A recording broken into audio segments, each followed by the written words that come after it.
I'm Nick Hughes, and this is Founders Live Conversations. I want to welcome you to Founders Live Conversations. I am Nick Hughes. I'm the founder and CEO of Founders Live. And today we have a special guest, Johnathan Buell, and he is really focused on social impact and really helping companies understand that there's kind of a bigger picture here. So I'm going to bring Johnathan into the conversation. Welcome, Johnathan. Thank you, Nick. Great to be here. Yeah, good to see you, man. And, you know, for everyone here, look, Johnathan and I, we go back, we're good friends. And so this is just a great time to, you know, have a conversation with you. You know, I have water, so we're minus a drink in our hand in terms of usually it's a beer conversation, which turned out really well. But this today is really about how to weave social impact into your business. And I think that that's a really great topic and even just the words to be using here. But first, before we get into that, you know, just catch us up to speed, who you are and how, you know, we'll touch on how you got here, but who are you? Just tell us a little bit more about your background. Name's Johnathan Buell, and who am I? Well, I'm a husband and a father, new father, 7-month-old boy. Thank you. I'm 32, so I moved out to Seattle from the East Coast in dreams of starting my own company and becoming an entrepreneur, and which is why Founders Live is so important to me. I have always been interested in launching companies and figuring out ways to provide value in non-traditional ways, and this, I guess, will transition a little bit into how I got here. I spent 7 years at a digital agency, helping build IoT, Internet of Things, over-the-top video applications and mobile apps, and spent 7 years there. It was amazing, and I loved it. And at one point, my now wife took me to a fundraising event, and it changed my life in a lot of ways. And I realized that the 7 years that I had spent basically building video applications and mobile applications and trying to figure out ways, and my entire job was, right, how do you get people to spend more time in front of a device? And how do you move those metrics? What are the KPIs in which you're trying to do for these video and mobile apps? And I realized that I could take those talents in which I learned for those 7 years and try to build it in a way that would help people give back. And so it was this one event in, I think, 2015 or so that really, you know, kicked this all off. And so let's stay there for a second. What, you know, and then we don't need to spend 10, 15 minutes on this because it is, you have a lot to get to, but I'm always curious because, you know, a lot of founders and entrepreneurs have like a moment. What was that moment and how did it impact you to put you on a path? Well, I think I need to practice this without getting emotional, but there was a fundraising event, charity fundraising event, and it was a gala in which I was moved so much by this event, and I went in, and I was the youngest person, you know, by far in this event.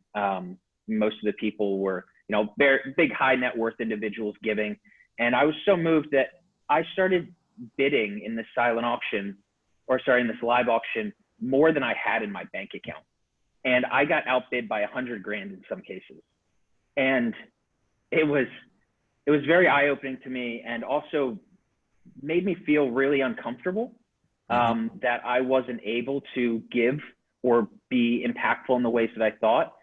And so, yeah, and through some prototyping and some customer interviews, really customers, friends and family, and people I run into, you know, here at Galvanize, basically started this entrepreneurial path of social impact. And so consider myself a social impact entrepreneur, because all the products and services in which I'm building and testing and trying are really around social impact and trying to help make a difference in the world.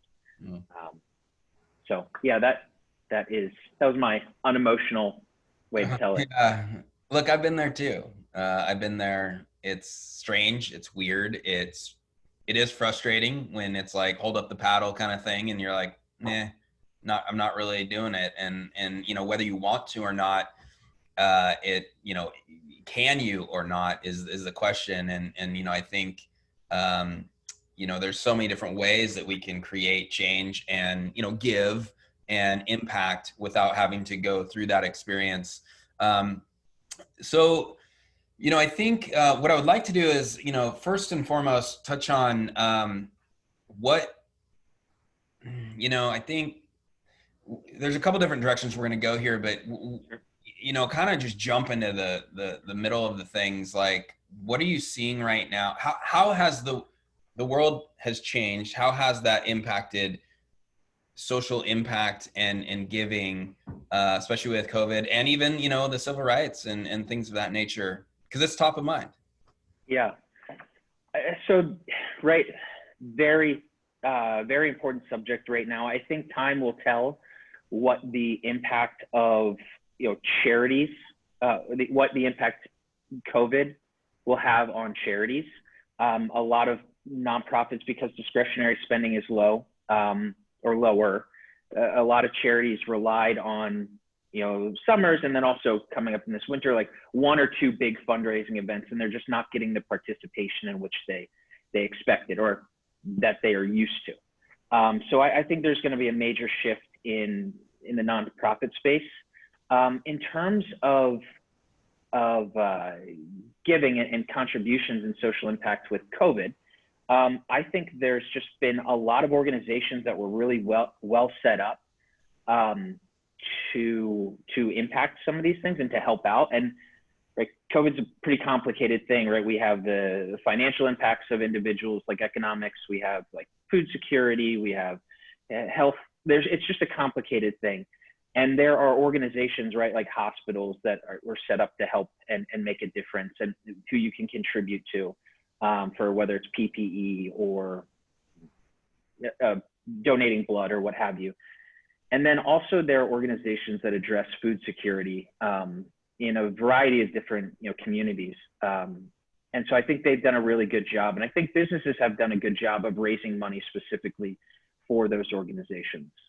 On the other hand, well, not on the other hand, but with civil rights, this is, right, it's new light being shed on all these things. And I think the same thing. I think that there's a lot of organizations that have been tried and tested, and are organizations that can continue to use our support and are getting support, such as, right, we have people all around the world, I think, potentially on this call. So I'll just go with nationally. But ACLU, NAACP, those are organizations which, right, tried and tested, everybody knows who they are. Those are organizations that you can trust are gonna, you know, make some real impact in the areas in which you care about and which are being discussed. But then on a local level, there's local chapters, and then there's also local organizations that are doing things that are specific to that community. And again, they've been existing, they're around, they know what they're doing. So they're primed and ready to help out. So I don't know if that completely answered your question, but. Well, it's a big one. Yeah. You know, we could spend all hour talking about what's going on right now and the good, bad, and the ugly. But, you know, I think we'll cycle back to that actually. So, you know, what I think we should directly dive into now is, you know, what is social impact? What is it when you work with your clients and the companies that you speak to and work with about how to bring this to the forefront? How do you dive into that conversation of even describing it? And then what really is it in general? And then we'll talk about specifics on how to get started and what sort of areas to think about. Okay. That was like 3 or 4 questions. So feel free to jump in when you want to interject. So I'd like to actually go back to one point I was making earlier, and about my interest in giving, in building social impact programs, and where I've always wanted to give and find ways to give. And it just wasn't super easy for me, or I didn't know where to give, or I didn't feel like I had the ability to. That's where, right, I work with individuals, and I also work with corporations help giving. So I think that it's important that everyone knows that you do not have to be Microsoft. You do not have to be Bill Gates. You do not have to be any of these things to give back. And so figuring out a way to make it repeatable for you and authentic to you is super important. And that's a big thing of what I'm doing. And so we have a partner on the call who is, 12-person organization, and obviously not Microsoft size, but they had a passion to give back in our Seattle community. And we were able to figure out something that was authentic to them and their team, also addresses a real community need in human services, and give them a way to participate in giving back by funding, by aggregating essentially and funding the furniturization would be the wrong way, the furnishing of a new home for a family transitioning out of homelessness. And we've done numerous things like that for a lot of clients. But my point being that you could even be a 1-person team, right? Or a 2 or 3-person team. And as long as you're being intentional and authentic about your giving, and I've got like 5 pillars of a successful plan that we can go into later. But I'd say the 2 most important things when you're getting started is it authentic to you and your audience and your stakeholders, and is it intentional?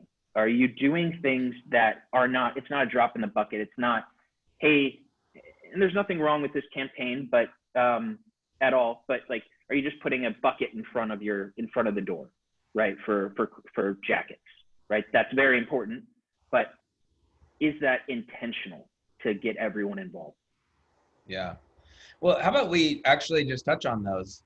So when you work with organizations and companies, what are those 5 pillars that are there for success in building a corporate social impact program? Sure. And this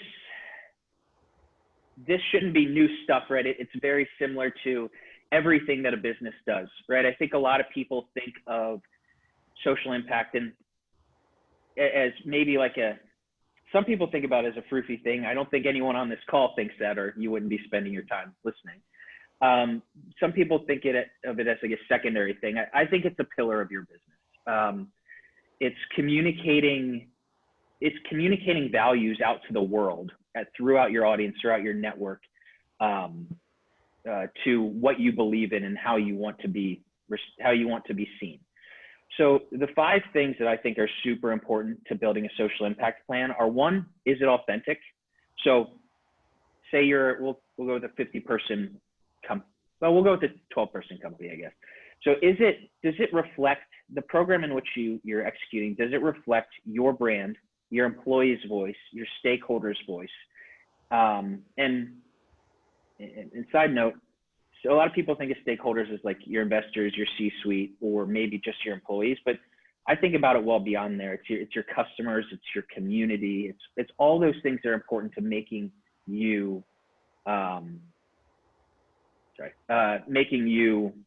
who you are and supporting your business. So is it authentic? Is it aligned with your business goals? So I know when we were prepping for this, Nick, we don't want to necessarily go into the triple bottom line, but if you can accurately communicate within the organization that this is going to help us build better relationships with our employees, with our customers, and with our community, like, we know those things are true. So as long as you're able to communicate that and you're able to keep it as a core piece, that aspect of your business will continue to get support and continue to grow. Third thing is, does it address an actual need in your community? This is somewhat a little tougher, but basically whatever program in which you're going out and executing, you want to be working with people who are experts in this field. So unless you're a big organization or a big funder who's going to create their own foundation, sorry, lights went out. Unless it's your big foundation or big organization, you want to work with partners that have been on the ground doing this and who are looking for support, and your type of support. Just because there's a nonprofit that you like does not mean that they're necessarily in the best position to take on corporate partners, no matter if that's once a year or once a quarter. So you want to make sure that you're working with partners that have the capacity to take on that support. And then the last 2 are measurable. So I think you need to look at this from a measurable perspective of like, what are your participation goals? And so just like any part of your business, right? What are your participation goals? And then what are the outcomes in which you're looking to achieve? That could be number of dollars donated. That could be number of meals. That could be number of kids or of individuals mentored. That could be so many different things. And you can work with your partners to figure out those, but you want to have metrics in place at some level. And then the last thing is it's got to be programmatic. You need to have this be part of whether it's a quarterly or biannual review, or else it's just not going to get the love. It's not a secondary or tertiary thing that someone just goes off in the corner and does. They need to be able to, you need to be able to put this as a line item and an important thing within your business. So those are the 5 pillars. Yeah, those are great. Really appreciate hearing those. We will touch on a few more things, but John actually had some thoughts and a question, and maybe there's a question here, but I want to bring John in for him to share a little bit more of his. He had a thought here that, John, you just unmute and speak up and give a thought here. Yeah. Hi. I'm in San Antonio, and I've been around a lot of different organizations that do lots of different work in charities, and one that's most helpful in most cities is United Way, and they have lots of different ways to give back and for organizations to get involved. And then I talked about time, talent, and treasure. There's a lot of different ways to give back, and some of the organizations that are here in San Antonio, they're larger organizations, but they organize employee work days to go out and help different organizations, and they'll send out a crew of 10 or 20 people, sometimes 30 people. And then we have the food bank here in town, and they always need volunteers. So I talk about volunteers giving their time. Some of the organizations need techie people to help them figure out how to set up, the websites, or how to set up, their business books and all that kind of stuff. So, there's many different ways to give back talents. And then for sure, treasure is a big one. And most people most charities can figure out how to use that well. So there's many different ways to give back. Yeah. Yeah. Very well said. Yeah, thank you. Let's see, and Vincent had a question on what role does the B Corp play in all this? How does that fit in, and maybe what is a B Corp real quick? How does that fit into social impact? So B Corp and social impact, I think, are pretty, and let me differentiate something for a second. So corporate social responsibility, right, is this all-encompassing, basically, strategy in which, it has many different facets. And what I'm focused on primarily is social impact. And so we are not experts in environmental sustainability or diversity and inclusion. I'd say like those are 2 big areas that we have conversations with clients about, but we're certainly not experts. A B Corp, unless this has changed in the last few months, is still been basically from how I understand it, is that it is a private badge or a private accreditation by an organization called B Corp, which gets stamped on organizations based on a set of criteria in which they have, which covers it covers the diversity and inclusion, it covers HR practices, it covers transparency in the corporate world. It covers, it highly rewards social impact initiatives and how you're giving back. But that's a private, it is a private accreditation that is filed for through a private organization. But they're doing amazing things. There's thousands and thousands of B Corps right now out there. And we hope that eventually every organization will be able to become a B Corp or accredited very close to a B Corp. But yeah, if you are a B Corp, you have been doing something in social impact. I guarantee you, because it's there's a lot of hoops to jump. and important hoops, but there's a lot of things on that metric scale. Yeah. Yeah. Just reading from their website, certified B corporations are a new kind of business that balances purpose and profit. They are legally required to consider the impact of their decisions on their workers, customers, suppliers, community, and the environment. So, it fits in there. It's part of the conversation, but it's not a requirement. And more importantly, that's part of the whole point of this conversation today, which is, wrapping in the concept of, social or corporate social responsibility. And then also, within that, as you described, social impact, basically, and I think this is a good time to actually share with everyone that, with Founders Live, interesting story and just the organic nature of this has been great. But, Johnathan and I have known each other for a number of years. And like, I don't know if you remember your first Founders Live. Do you? Yeah. Well, because I was pitching. Oh, that was the one that you pitched, right? Yeah. Okay. Was it Founders Live or Feature Friday? It was just after the transition. So it was Founders Live. Okay. Side note for people that don't know it, Founders Live started as something called Feature Friday. And then I actually created a business and a company and the organization around it. But Jonathan's been around Founders Live a while. And, as we started growing and, I put in place these core values that have been tried and true. You can go to our homepage and, find those. And, organically, we just continued to grow. And there was like an undercurrent of really how our core values were taking shape and actually coming alive. And at some point, Johnathan really kind of came to me and said, "Hey, have you thought about more of a significant social impact program that essentially ties together or at least touches on the core values, and especially our first one, which is what we call respectful authenticity?"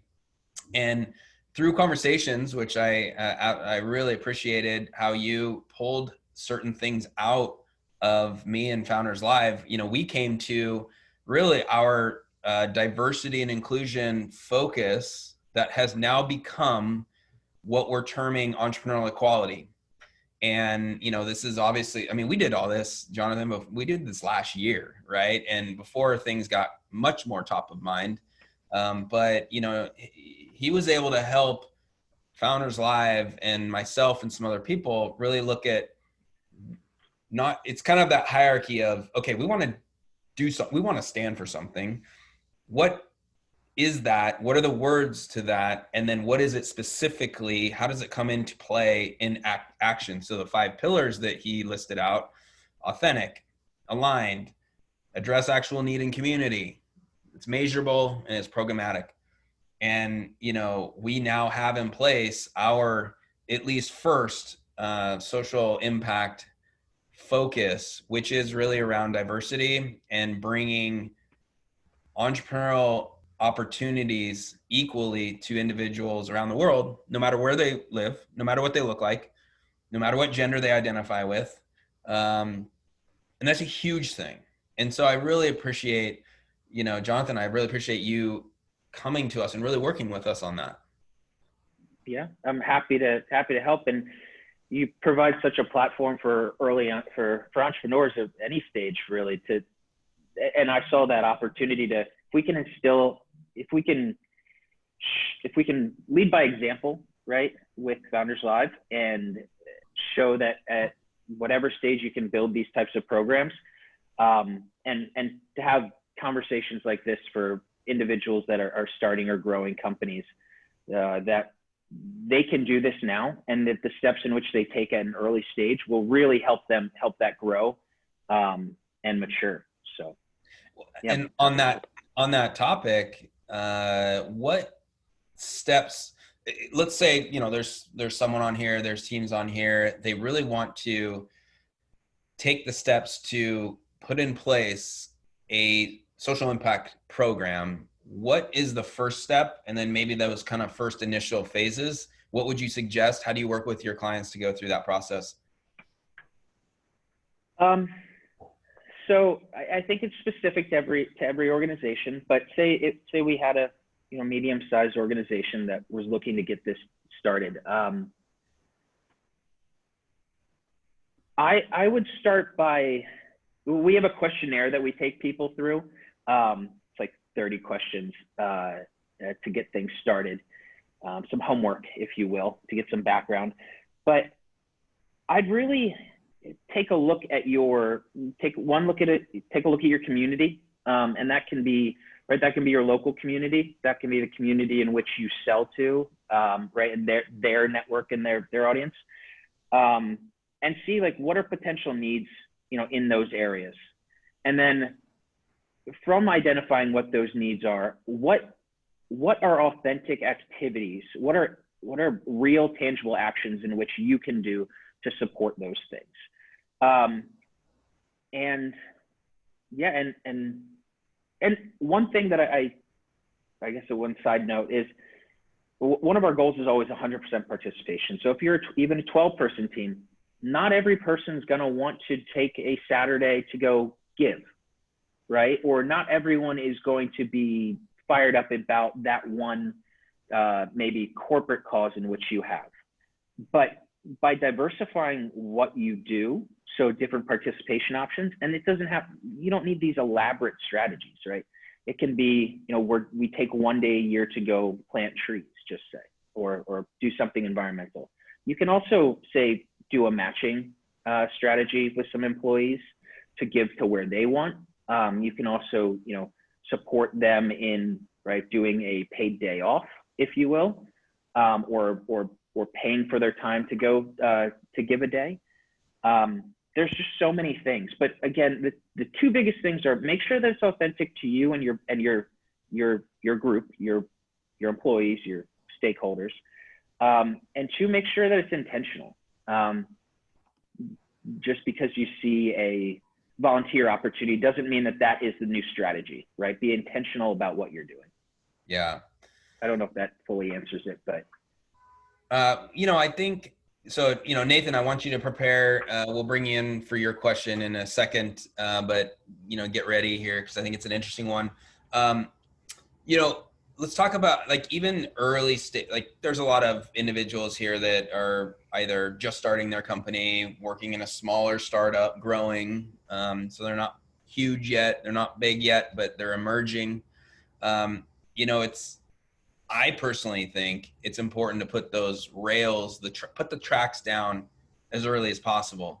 And again, I think it's important, like this is going to lead into Nathan's question. This is not about, becoming a nonprofit, or this is not about donating all your profits to a charity. This is really about establishing what is important in the DNA of your organization, that then through natural process of essentially running and executing on what you're doing, the organization is actually more purposefully pointing towards a direction that would improve the world or improve their community, whatever size of impact or direction of impact.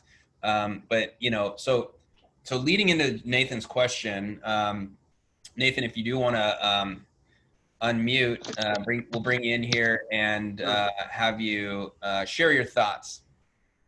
Yeah, so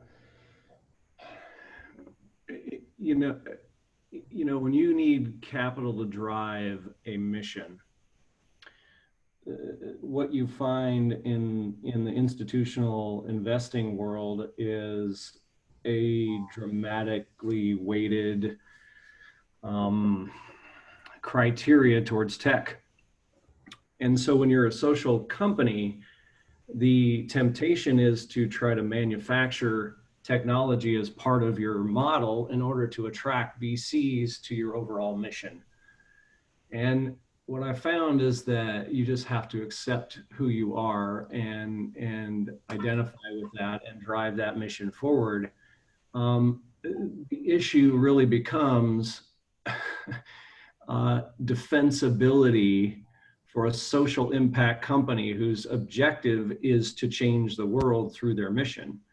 Your real objective in that is not to keep competition out, but to encourage a change in a market, right? So it's interesting when you have conversations with venture capital or private equity, and you're having to face those types of issues as you get down the interview process and the presentation process.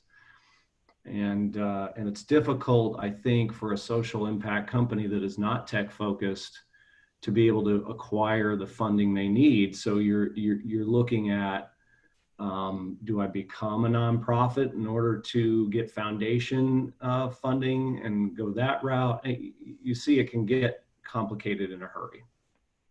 So I guess my question is, you know, if you're trying to raise 6 to 7 figures and you're not a tech company, but you have a social impact, yes, I know there are social impact VCs out there, but they're still tech focused. So how do you really, you know, raise capital? I guess I'm having trouble finding the avenue. Yeah. So, a side note, my first conversation with Nick before I pitched at Founders Live was 4 or 5 years. It was a while ago. I said, well, I don't know if I'm right to be in this pitch competition because I'm not sure. I might become a nonprofit. Mm-hmm. And Nick was just like, no, hold on. Like, right at this point, right, it doesn't matter for the pitch, but for your specific situation, I am not a fundraising expert. I just kicked off my first raise for my next venture. But I totally hear you. One recommendation, and this is just from, I guess, like friend to friend, like not from a subject matter expertise perspective, is I would look at non-traditional funding routes. So individuals who are high net worth potentially, or just donors that fit the criteria of accredited investors.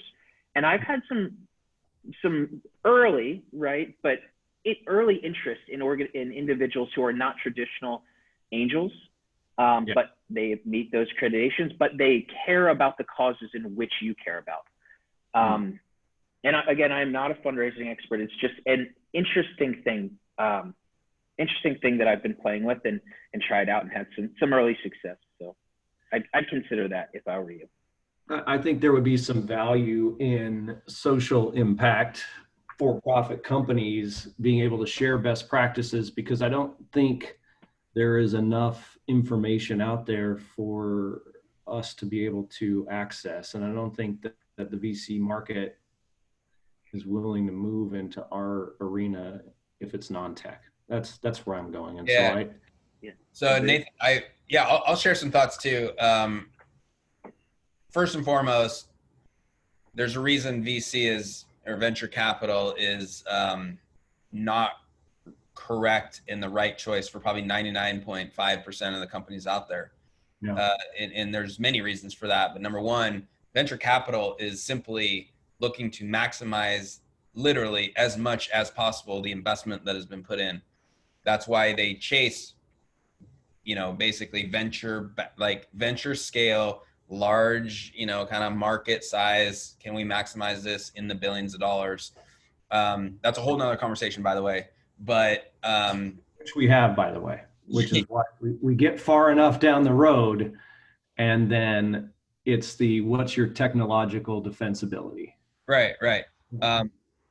But so, I mean, again, like let's not go too far down the rabbit hole, but I think that's number one is venture capital, specifically VCs that are traditional VCs, might not be the exact right place to look for funding. Secondly, there is an emerging class of investors that really do focus on this direction. And so as you do more research, you can find they are venture capitalists and or, investors, like early stage investors, but they do have a focus on more of something that would be considered a social impact, or they're just looking at like, hey, this will make money, but what what change is this bringing to the world?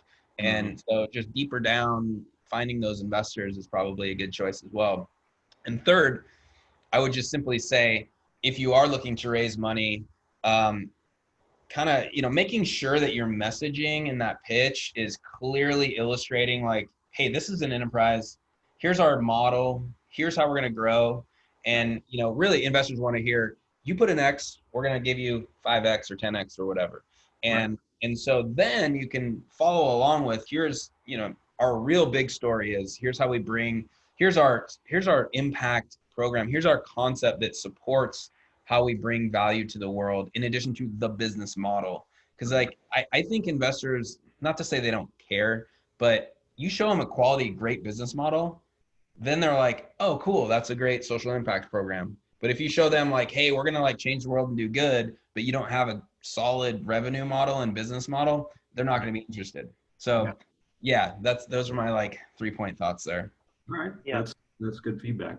Yeah. Good question though. And you don't need to found, right? And I don't think you're saying that, Nathan, but you don't need to have a foundational idea or foundational structure. You don't have to have that social mission before you start, right? It doesn't have to be a socially driven company.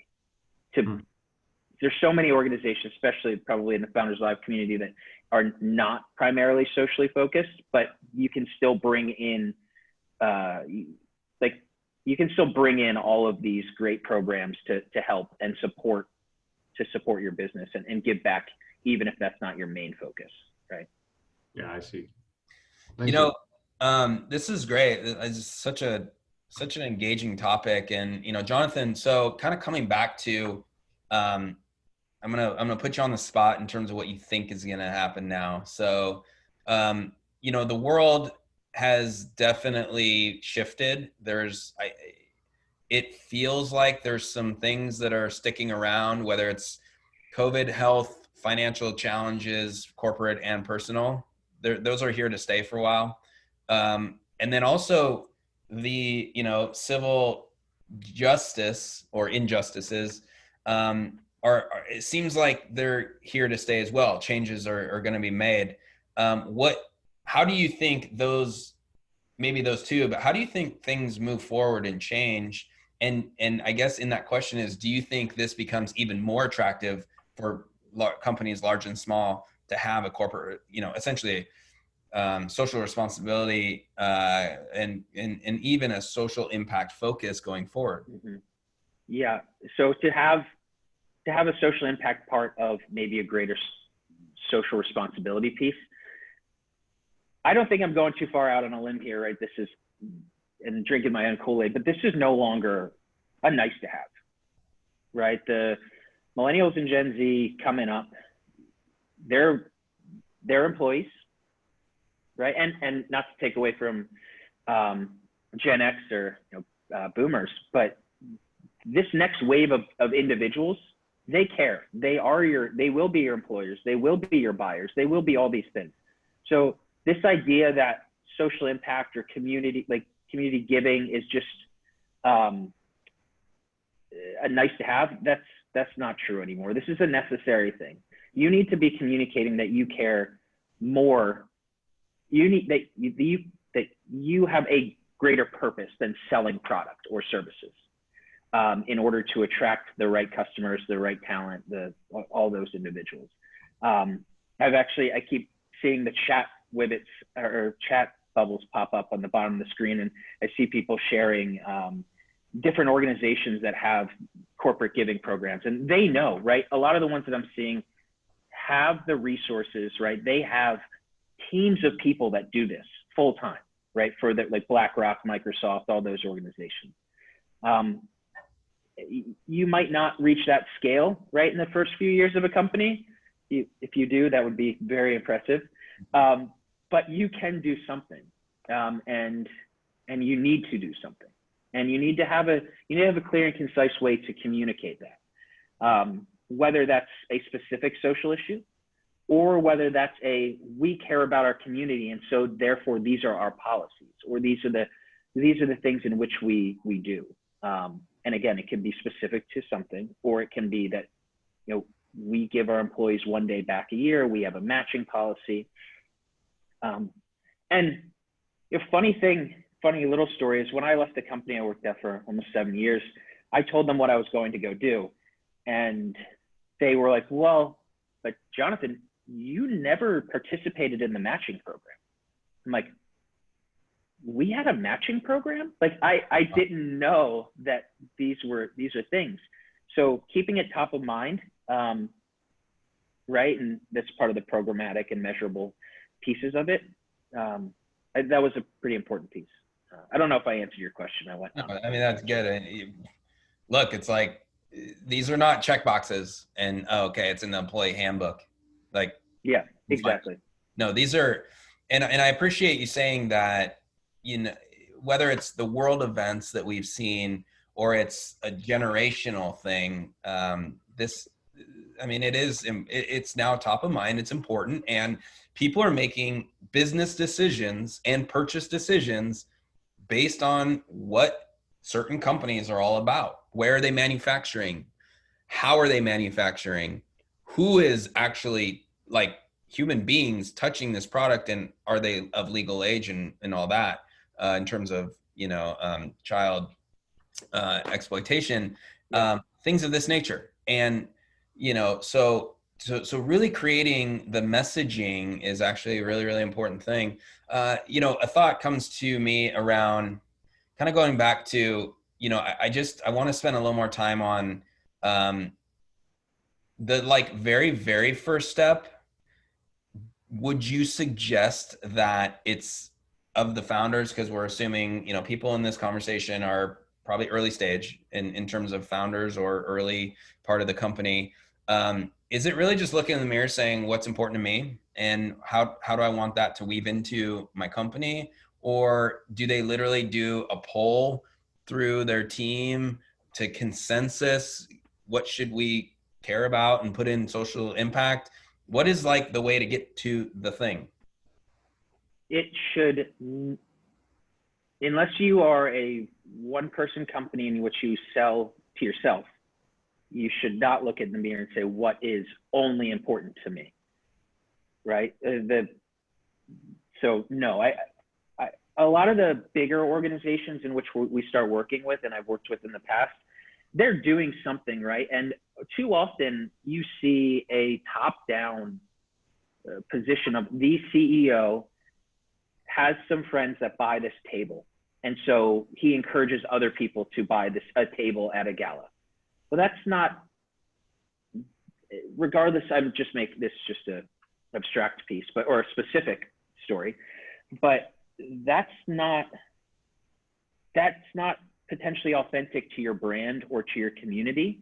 And so yes, you do want to get feedback from your team, no matter the size. And then also potentially your customers, because, if you reach out and say, hey, these are some things I'm thinking about doing, what do you think?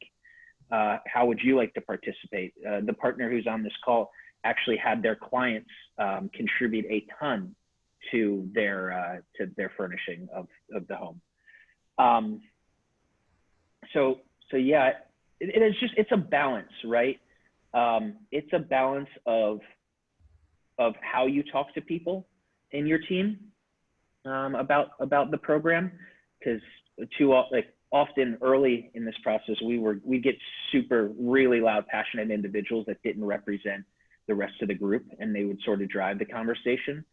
But that's a personal dynamics thing. I think how to best in your company, how to best approach this, as long as you have the goal to take into consideration everyone's opinion and right. everyone's everyone's personality, I think. Yeah. And, I'll share Founders Live for our experience. I mean, of course, this is near and dear to my heart, from the standpoint of what we ended up, really crafting. But, what happened for us was, so our side story is, one of my coaches, there's certain things in the history of Founders Live that I am so glad that I did, but someone came in and helped establish it. and you're one of them, Jonathan, but like the previous was Dale, who is my business coach, growth coach. When I created Founders Live, in terms of like, actually created the company and the organization, he just sat down. We sat down and he said, look, what's important to you? Let's craft some core values. Let's like put a foundation under this organization. And clearly, being the only founder, it was me and him in the room that at least started that process. And what came out of it was our, respect for authenticity. So treating people well and respecting them in their own, as really it's about inclusion and making sure that people feel respected and belonging. Second was, gather on the campfire, which is really about, for me, it was like, man, we're all telling stories here, and it's not just entertainment. It's kind of like when you gather on the campfire with your friends and back in the day when you were growing up, telling stories. Like, we're kind of doing that at Founders Live in a figurative way. And also, as entrepreneurs, we need to figure out how to tell our story so people will follow. The third one was open the door, which is another huge one. Doing great things for people without expecting a return, and really like the helping aspect, right? And I know you might have some thoughts on that. And then the last one is really just kind of fun one, what we say, no name tags. And it's really just about creating fun, casual business interactions, but also, treating, really, it's like, we don't need a name tag to like sit there and say like, what's your name? Like, go up and talk with them, and then just releasing a little bit of that stigma. And so what I'm saying is, through organically, you were able to help us see what was almost already there. And I think that that's a key when you're thinking about at least your social impact, is like, what's already there that you just haven't like wired together, that if you just put words to it in a message, it drives it much stronger into the community and making impact. What are your thoughts on that, Jonathan? Well, so one of the big things that attracted me to Founders Live and kept me at Founders Live was the open the door for others. And that was such a big deal because that was how I got my start in tech. Just some person who was sitting in the corner and offered me an internship, right? And then went off and running. And so I think that we always have an opportunity and almost an obligation to help out others. And so transitioning into Founders Live, you had your core values figured out. And it was like, how do we take those and build that in a way that we start making impactful and intentional decisions about giving back? Yeah. And very important in the entrepreneurial community is well, in the United States especially, is a lack of diversity. And so it was a clear cut, right? It was easy to figure out what it is we wanted to do, or what rather how we wanted to, or the focus that we wanted to have. It was then the creative aspects and fun things that you're able to do, which made it more of the programmatic or more of the programming aspect. So, one opportunity. We don't have too much time, but I know, so we have an individual on here. So we have Bill Sablon, who is another great partner of Founders Live here, and he's got some thoughts for us real quick. Yeah, and I appreciate that, Nick. I'll try and keep it short because I know we're running out of time. But Jonathan mentioned working with the company before, and we worked with Jonathan last year. And what I found really interesting about the process was, I knew I wanted to do something with our company to kind of give back to the community, but we didn't really have any sort of clear direction on what we wanted to do exactly. So before we even started any projects, we had a couple of meetings with Jonathan and his team. It's like, what's important to your employees, to yourself. But it wasn't just, okay, we're in favor of environmental issues or the community. It went beyond that to the point where it was like, okay, we've got the homelessness situation is something that all of my employees felt like was impactful, and they wanted to be able to contribute to that. The other thing we kind of considered was, now CFO, we're in 30 different cities across the country. So we also wanted it to be something that was sort of specific to Seattle. Now, obviously, I know homelessness impacts all communities, but Seattle has a particular problem about that as well. And then the final thing was, let's make it something that's actually sort of relevant to what our business is about. As consultants and advisors, we're constantly working with other people, whether it's CPAs or bankers or all these different sectors. So we were able to come up with this project where we could essentially incorporate all of these different things into this collaboration with Mary's Place. And like what Johnathan was saying, there was a family that was homeless. Mary's Place was able to get them an apartment, but if you're homeless, you don't exactly have a lot of money to furnish an entire apartment. So we reached out to all of our partners, and everybody just kind of donated different things. And our team of our employees just spent a day moving all that stuff in for them. And it was super rewarding to see it all come together. But we really did feel like it stayed true to who we were, and kind of promoted what we're about. So I really enjoyed the whole process. Oh, that's great. Yeah, that was a lot of fun. I think the two biggest things that I took away from that experience with you, Bill, and your team was the participation. I think we were missing one person for a scheduling issue, but beyond that, the participation that all of your partners had to come together, that was a big deal for me. I thought that was super important. Yeah, and I really hope that it's continued to help you build. I mean, I know that family appreciates it, right? You got the follow up from Mary's Place as well. But I hope that it continues to grow the relationships with your employees and then also with your customers. Yeah, it was great. Thank you. Yeah, thanks, Bill. That was good to hear. It's like, I think sometimes we just kind of need to hear examples, right? And, hearing, oh, interesting. That's something I might not have considered or thought. Hear all these different examples, and that's, it sparks even further thought and creativity. We don't have too much time. We have a few minutes left. I want to respect everyone's time here. I put in Johnathan's LinkedIn, his just a quick link to his LinkedIn in the chat. So feel free to connect with him. Hey man, I just want to say thanks, and not only thanks for, just being a good friend, but thanks for coming in and really saying like, hey, let's get this structured into something that can be even more impactful. The core values are great. We've got a good foundation, but how do we get that into an actionable thing? And I really appreciate it. So thank you for that. And I want to give you the last, minute or two to share your lasting thoughts on, what people should really think about as they leave here. Yeah, well, of course, thank you, Nick, and appreciate Founders Live and the ability to share these types of things. The last thing that I really want to leave people with is, well, two things.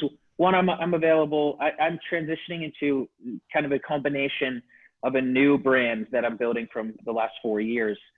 But feel free to reach out if you're interested in learning more about whether it's individual giving or helping build this into your organization. I'm happy to provide some pointers or some help and support that.